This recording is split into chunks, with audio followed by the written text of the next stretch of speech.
নমস্কার। আমি অনেকদিন পর আপনাদের সামনে এলাম একটা স্পর্শকাতর বিষয় নিয়ে। সেটা হচ্ছে, আপনারা জানেন যে রাজ্য সরকার অন্নপূর্ণা যোজনার টাকা কালকের থেকে সবার অ্যাকাউন্টে পাঠাতে শুরু করেছেন এবং টোটাল 1,30,00,000 লোকের পাওয়ার কথা। এবং তার মধ্যে এখনও পর্যন্ত 1,10,00,000 আমাদের মায়েরা পেয়েছেন, বোনেরা পেয়েছেন এবং এখনও 21,00,000 পেন্ডিং আছে। হয়তো কিছুদিনের মধ্যে সেটা ঢুকবে। বিষয়টা হচ্ছে, আমি যেটা বলতে চাইছি, যারা এতদিন ধরে লক্ষ্মী ভাণ্ডার পেয়ে এসছিলেন এবং যাদের টাকা কালকে অন্নপূর্ণা ভাণ্ডার যোজনার পরিপ্রেক্ষিতে বিভিন্ন মানুষের অ্যাকাউন্টে জমা পড়ছিল, তাতে কেন পায়নি, কেন দিচ্ছে না, আমি এই প্রশ্ন নয়। আমার প্রশ্নটা হচ্ছে, আমার বলার বিষয়টা হচ্ছে, সেটা হচ্ছে যারা পায়নি তাদের মনের দুঃখের কথা, কষ্টের কথা আপনাদের সামনে তুলে ধরতে চাই।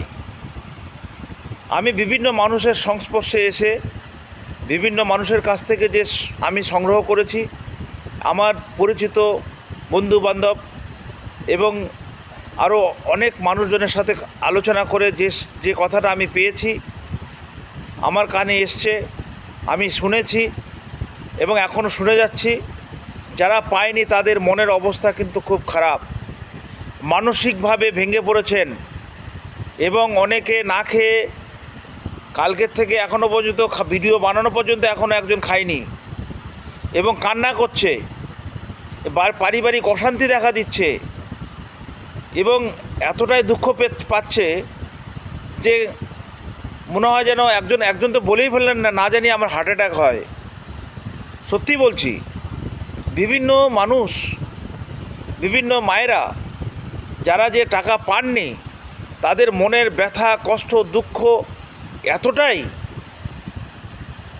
বেড়ে গেছে যে ওরা নাওয়া খাওয়া ছেড়ে, বাড়ির কাজকর্ম ছেড়ে, সমস্ত কিছু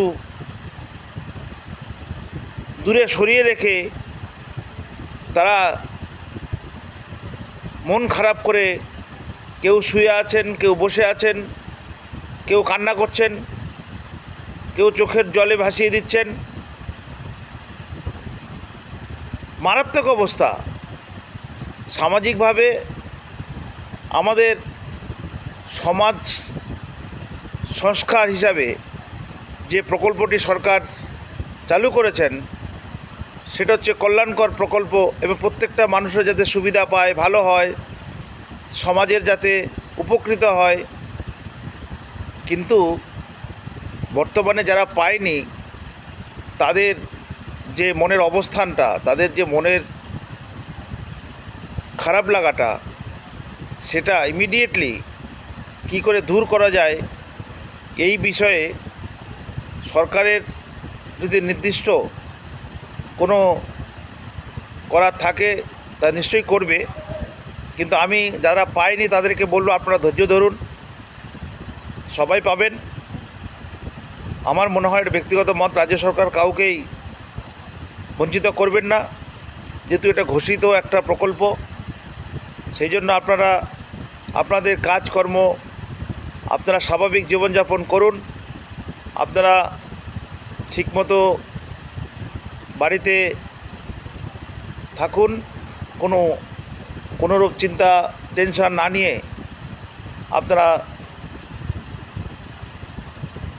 প্রকল্প পাবেন এই আশায় ধৈর্য ধরে থাকুন, এই আশা রাখছি।